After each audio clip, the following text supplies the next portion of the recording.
2 பேரும் சேர்ந்து ஒன்னாதான் படிச்சோம். அவர் நல்லா படிச்சு டாக்டர் ஆயிட்டாரு. நான் சரியா படிக்காம துணை முதலமைச்சர் ஆயிட்டேன்.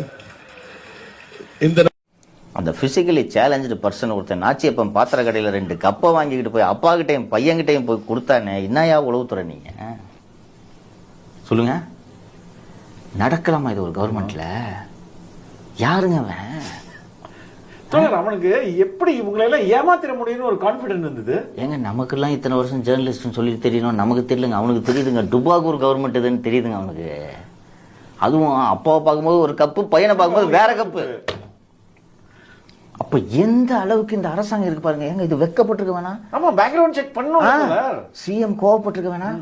யோ என்னையா பண்ணிட்டீங்கன்னு குறைஞ்சது 4 தலை உருண்டுக்கணுமா? எதுக்குமே ஒரு நடவடிக்கை எடுக்கலன்னா இவரை பார்த்து பையனை சீட்டிங் கேஸ்ல போட்டுக்கணும். ஆமா, எதுக்குமே நடவடிக்கை எடுக்கலன்னா ஒரு சிஎம் பார்த்து இந்த அதிகாரிகள் எதுக்கு பயப்படணும்னு சொல்லுங்க.